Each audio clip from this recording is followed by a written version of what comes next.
আল্লাহ আল্লাহ আল্লাহ আল্লাহ আল্লাহ আল্লাহ আল্লাহ।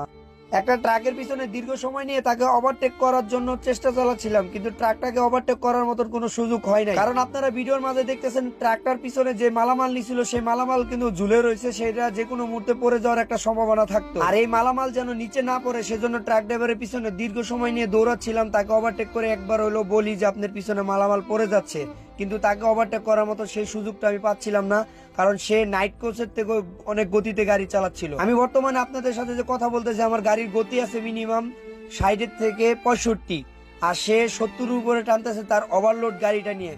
ওনার পিছনে যে মালগুলো ঝুলতেছে এগুলো স্টিলের এক ধরনের কয়েল। আমি সর্বোচ্চ হারে চেষ্টা করতেছিলাম এই ট্রাকের মাল যেন নিচে না পড়ে। ওই ড্রাইভারটাকে আমি একবার হইলো সংকেত দিতে পারি যে আপনার মাল নিচে পড়ে যাচ্ছে, কিন্তু ড্রাইভারটা আমাকে সেই সহযোগিতা করে নাই। আর এই সহযোগিতা না করার কারণে ড্রাইভারটার অনেক বড় একটা বিপদ আসতেছে। আর এই ভিডিওটা আপনারা মনে করেন না এই ট্রাকের মালামাল পড়ে যাবে আমি ইচ্ছা করে ভিডিও করছি, এরকম কিছু না। এই ট্রাকটার ভিডিও দেওয়া মানে আপনাদেরকে সতর্ক করা। আর হ্যাঁ, আপনারা ভিডিও দেখতে দেখতে ওই যে গাড়িটার ট্রাকটা যে সামনের দিকে আগাচ্ছে ওই ট্রাকটার কিন্তু যে মালামাল গুলো উপরে নিচ্ছিল সেগুলো কিন্তু আস্তে আস্তে নিচে পড়ে যাচ্ছে। আমি কিন্তু সর্বোচ্চ আরো চেষ্টা করতেছি, ওনাকে আমি কোনো প্রকারে আমি ওভারটেক করতে পারতেছি না। এত হরেন এত পরিমাণ হেড ডিম ওনারে দিতেছি, উনি কোনো প্রকারে আমার সাইড দিতেছে না।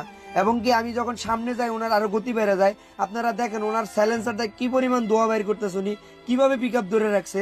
আপনারা এই ভিডিওর মাঝে যারা দেখতেছেন তারাই বুঝতে পারবেন, যারা গাড়ি চালান তারা অবশ্যই বুঝতে পারবেন। একজন ড্রাইভারের চোখের সামনে আরেকজন ড্রাইভারের এত বড় বিপদ হবে সেটা আসলে নিজের কাছে কষ্টকর মনে হচ্ছে, কিন্তু তার বড় কিছু করার নাই। এবং কি ওনার বিপদ থেকে উদ্ধার করতে গিয়ে নিজেই বিপদে পড়ে গেছিলাম। প্রায় ওনার যে মালামাল পড়ে গেছিল ওগুলো আমার সামনের চাক্কা এবং কি সামনে এসে পড়ছে। যাই হোক, তারপরে কাটাকাটি করে বের হলাম। বের হওয়ার পর ওনাকে আমি অনেক ট্রাই করতেছি যে ওনাকে যেভাবে হোক ধরে বলি যে ভাই আপনার পিছনে মালামাল পড়ে গেছে, আপনি একটু গাড়িটা থামাই এগুলো উদ্ধার করেন। কিন্তু উনি কোনো প্রকারে থামানোর তো দূরের কথা, ওনাকে আমি ধরতেই পারতেছিলাম না। যেই পরিমাণ গতিতে উনি গাড়ি চালাচ্ছিল, আমার গতি প্রায় এখন 80-র উপরে আছে, 80-র কাছাকাছি চলে গেছে। তারপর ওনাকে আমি ধরতে পারি নাই। তাহলে উনি কি স্পিডে গাড়ি চালাচ্ছে আসলে ভাই আমি কি বলবো, আমার মুখের কোনো ভাষা নাই। আমি দীর্ঘ সময় ওনার পিছনে মানে দৌড়াইতে দৌড়াইতে আমার নিজের কাছেই ক্লান্ত বোধ হয়ে গেছে। গাড়ি তো কোনো ছাড় দেই নাই ওনাকে ধরার জন্য। এত পরিমাণ কেউ চেষ্টা করে না যে একজনকে ধইরা ওনার মালামাল পড়ে গেছে সে কথা বলার জন্য।